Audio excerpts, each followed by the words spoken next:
claws can tear through anything. Spoilers.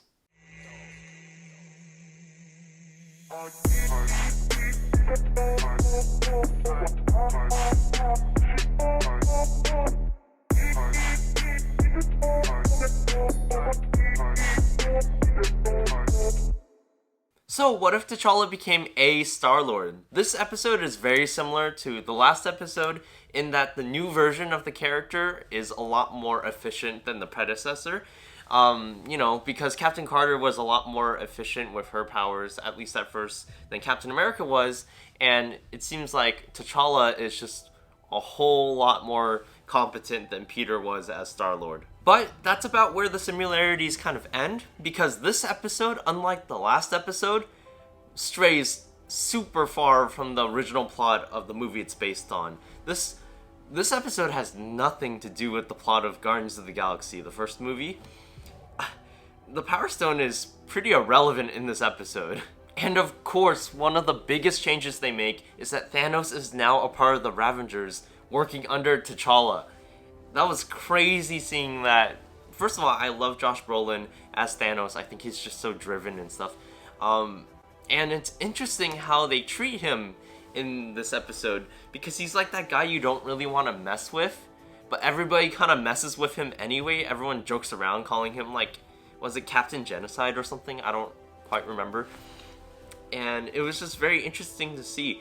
You know, it's almost like Raphael from the Teenage Mutant Ninja Turtles, where he's like this close to being at his breaking point, but he never goes that far.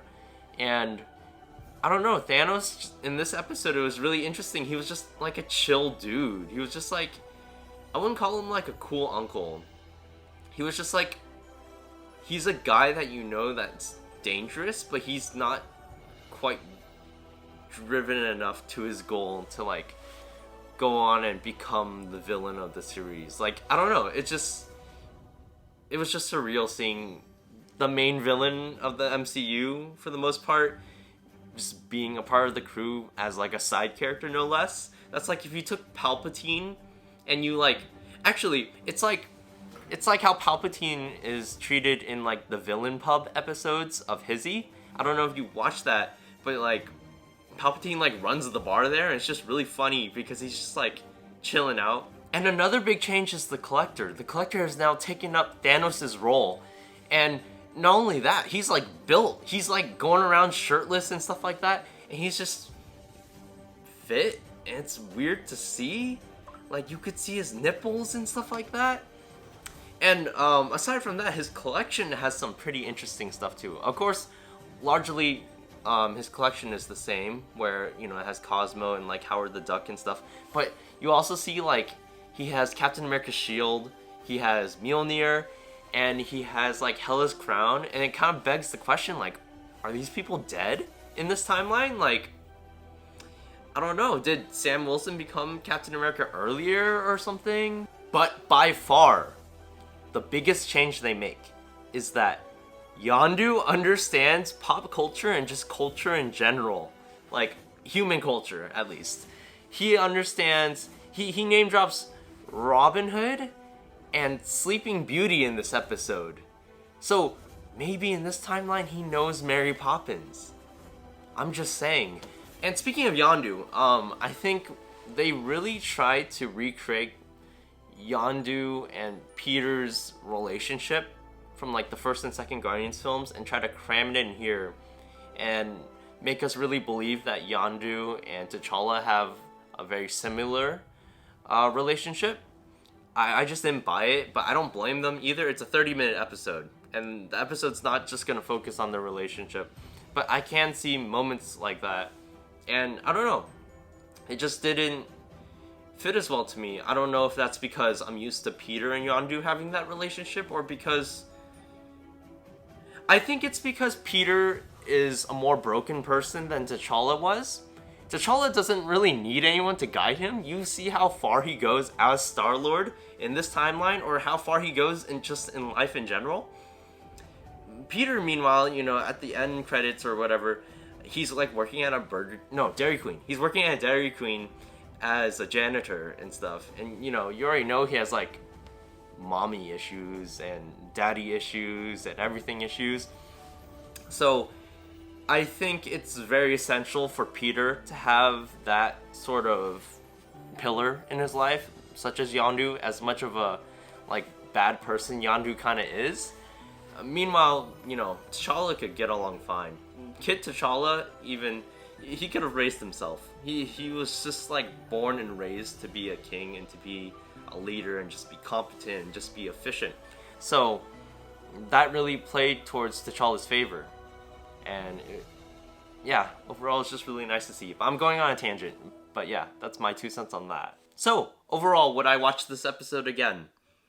Yeah, I would. I think a big appeal of this episode of What If is just seeing all of the changes that they've made to the timeline, both plot-wise, character-wise, relationship-wise, everything.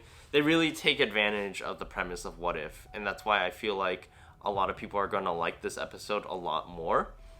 And, there's just a lot to pick apart and a lot to just overall, point out upon rewatches. And then I think another big appeal, obviously, is, witnessing / hearing Chadwick Boseman's, last performance as Black Panther, essentially. Although I did hear that he's supposed to be in future episodes, so we'll see. So, how soon would I rewatch this episode? I would say, a week or so. I'm honestly not in a huge rush to watch this episode again. I understand that it's based around T'Challa. He's the main focus of the episode.